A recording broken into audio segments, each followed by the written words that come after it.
नमस्कार मित्रों, मैं शायर एक नई कविता नास्तिक के साथ आपसे मिलने आया हूँ। हर दुनिया में एक दो प्रकार के लोग होते हैं। एक होता है आस्तिक जो भगवान के प्रति होता है समर्पित, एक होता है नास्तिक जो भगवान को करता है वर्जित।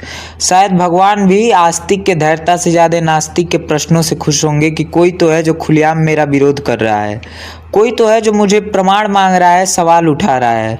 शायद इसलिए भी क्योंकि आस्तिक इपिस्टीम होते हैं जो किसी की कई बातों पर विश्वास कर लेते हैं, और नास्तिक डोजा होते हैं जो अपने बात का प्रमाण रखते हैं। तो ये भी मैं कहना चाहूँगा कि आस्तिक में भी इस समय दो प्रकार पाए जा रहे हैं, एक जो ढोंग ढकोसले और दिखावे के लिए हैं, और एक जो सच में समर्पित है।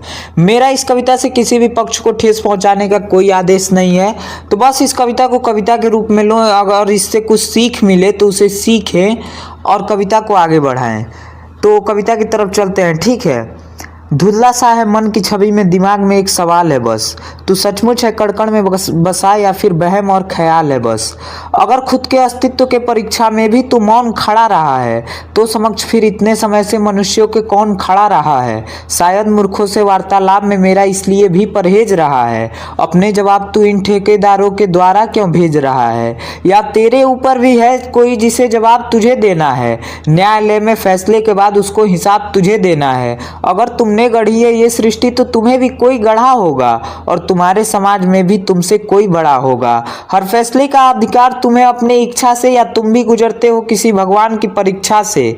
सीधे करते हो बात उनसे या बीच में जिम्मेदार भरे हैं। एक सवाल था तुमसे भी, तुम्हारे भी भगवान के कई ठेकेदार भरे हैं। अगर अस्तित्व का सवाल उठा तो सुरक्षा क्यों नहीं है। अगर देख सकते हैं मनुष्य भविष्य तो सेना की रक्षा क्यों नहीं है। अगर किसी के कहने से माने तो अपना ज्ञान बढ़ाया क्यों था। अगर इतनी शक्ति थी भक्ति में फिर विज्ञान बढ़ाया क्यों था। अगर मनुष्य सब एक से हो जाए तो खूबसूरती का मतलब क्या है। अगर तुम देते हो सजा पाप की फिर कोर्ट की जरूरत क्या है। अगर मर्जी ना हो तो सुना है पत्ता हिलने से रोक भी देते हो, फिर अपनी मर्जी से आंखों के सामने इतने पाप क्यों होने देते हो। अगर तुम ही हो सर्वश्रेष्ठ और सृष्टि तेरी अर्जी से है, तो ये द्वेष ईर्ष्या पाप लोभ ये किसके मर्जी से है। अगर ये इच्छा है तेरी और ये सब देन तुम्हारी है, तो ये भी कह सकते हैं भगवान की राक्षस के भेष में बैठा एक पुजारी है। जैसे घोर अंधकार के बाद सवेरा वैसे काला बढ़कर श्वेत भी हो सकता है। मतलब धूल झोंक कर लोगों की आंखों में दैत्य देवता एक भी हो सकता है।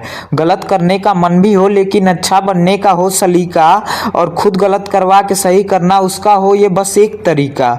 ये युद्ध की ज्वाला की आग विश्व में उसकी एक इजाजत हो, या पाखंडी को बड़ा दिखाना उसकी एक शरारत हो। ये खुद को कमजोर करते हैं तुम न्याय करोगे सोच कर, ये सुख में अकेले आनंदित हो लेते हैं दुख बोझ तुम पर थोप कर। इसलिए भी शक्ति पर खेद तुम्हारे क्योंकि अंधभक्तों के लिए लाचार बने हो। ईश्वर हो तुम सिर्फ चंद नजरों में, नहीं तो धंधे में व्यापार बने हो।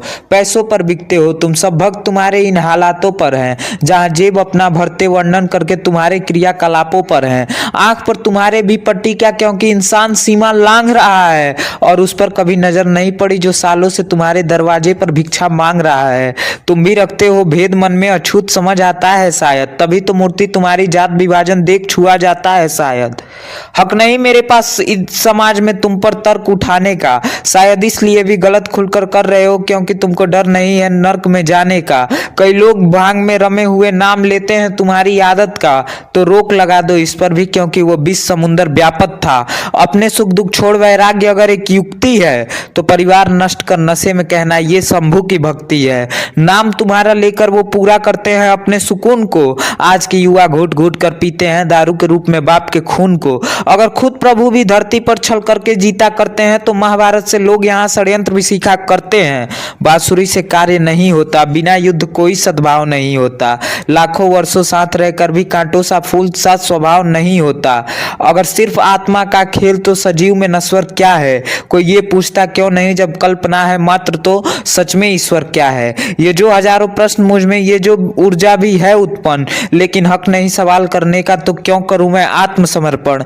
मात्र परिकल्पना में रहूं, कभी एहसास भी कर पाऊं मैं, मुझे उसको समझना है ताकि विश्वास भी कर पाऊं मैं। अगरबत्ती नहीं दिया नहीं ना ही कोई फूल माला है, कुछ प्रश्न है मेरे मन में जिसे ना कोई सुनने वाला है। ये जो मन की इच्छा में रखकर पूरा करने खातिर पूजा करते हैं, या दान पेटी में रुपए डालकर तुम्हें खरीद भी सकते हैं। इन्हें तुम सुरक्षा देते हो और दुख से भी बचाते हो। जो तुम पे प्रश्न उठाते हैं क्या उन्हें भी तुम ही बनाते हो? और फिर तो मूर्ख ठहरे खुद पर प्रश्न उठवाते हो, या हो सर्वज्ञानी जो कुछ बताना चाहते हो, जो ये समझ नहीं सकते आंखों पर भय का साया है। किसी दिन आकर कह दो ना भगवान, मुझे तुमने बनाया है, तुम्हें मैंने बनाया है, ये बस कल्पना का माया है, किसी ने नहीं बनाया है। मुझे तुमने बनाया है, तुम्हें मैंने बनाया है। धन्यवाद शायर प्रशांत राय।